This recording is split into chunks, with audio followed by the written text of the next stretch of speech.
dengan iklan Ganjar di azan. Itu kita sebut saja itu iklan Ganjar memang. Bukan program azan kan. Kenapa demikian? Karena faktanya Ganjar itu sedang sudah ditetapkan sebagai baca pres oleh PDIP. Jadi dengan demikian dia itu bakal capres. Jadi kemunculan dia di program azan jelas itu ada unsur iklan politiknya, gitu ya. Cuman yang disayangkan itu adalah Bawaslu, Badan Pengawas Pemilu. Harusnya kan dia mengingatkan, ya kan. Tetapi alasan Bawaslu memang klasik ya, biasanya kalau ada calon yang muncul sebelum masa kampanye itu, dia katakan memang belum ada calonnya. Jadi Bawaslu itu hanya menindak calon, sementara kan pendaftaran belum, ya kan? Sekarang mereka masih konsolidasi, cari pasangan. Pendaftaran kalaupun dipercepat itu kalau tidak salah kan 10 sampai 16 Oktober ya, 10 sampai 11 September atau Oktober. Sekarang tanggal berapa September?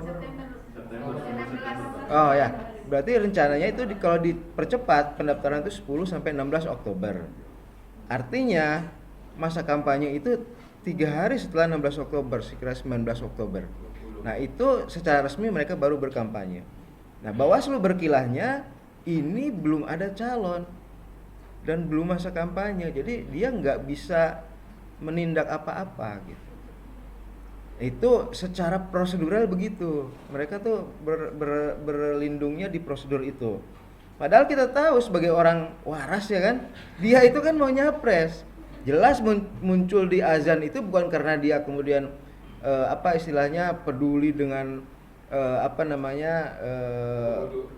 ya azan segala macam gitu. Tidak, jelas itu ada kepentingan politik di situ ya kan untuk pencapresan itu gitu. Nah, sampai sekarang Bawaslu itu belum menindak apa-apa. Alasannya itu belum ada capres, belum ada cawapres.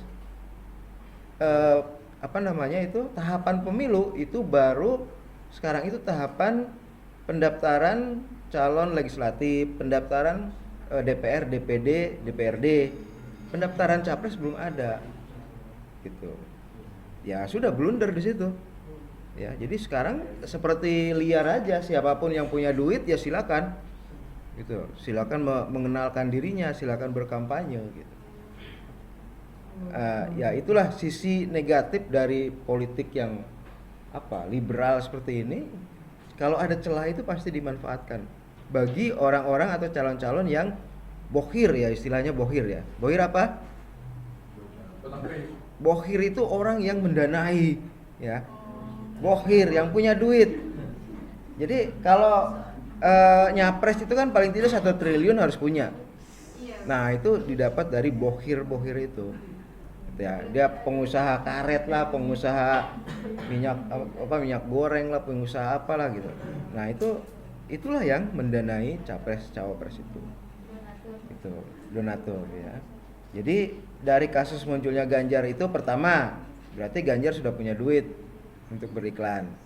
Kedua, ya dia memanfaatkan celah. Sebelum pendaftaran belum ada yang bisa dilakukan oleh Bawaslu. Padahal kalau menurut saya Bawaslu itu punya hak. Ya, secara akal sehat itu jelas menunjuk pada upaya untuk kampanye dirinya kan. Berarti samanya Bawaslu punya hak. Ya, tidak memanfaatkan akalnya. Orang-orang Bawaslu tidak memanfaatkan akal sehatnya. Malas lah gitulah. Ya, malas untuk menindak sesuatu yang ya sebenarnya melanggar kok itu. Gitu ya, sebenarnya melanggar. Kalau kita lihat ininya ya, siapa Ganjar itu gitu ya. Ya kalau misalnya kiai yang sama sekali tidak lagi nyalon politik apa-apa muncul di azan kan wajar aja toh. Atau bintang film siapa, ada di Mizwar siapa gitu, boleh-boleh aja. Nah, tetapi pada saat seseorang itu sedang ada rencana running apalagi sudah ditetapkan sebagai bakal capres dari suatu parpol, ya harusnya membatasi diri gitu ya. Jadi di satu sisi Bawaslu yang tidak tegas, di sisi lain memang ada celah bagi setiap orang untuk memanfaatkan Itu. Di sisi lain lagi, misalnya pemilik televisi karena dia juga pemilik partai politik yang mengusung seseorang itu, maka kemudian berupayalah dia mencari cari apa ini ya, cari nama lah gitu ya, supaya nanti setelah katakanlah Ganjar itu terpilih menjadi presiden, dia menjadi menteri atau apa gitu. Sekarang berebut seperti itu kan, supaya nanti bisa masuk ke kabinet. Jadi saya kira itu problematik ya, masa kampanye belum dimulai, tapi setiap orang yang punya duit sudah bisa berupaya untuk mengenalkan dirinya berkampanye, gitu ya.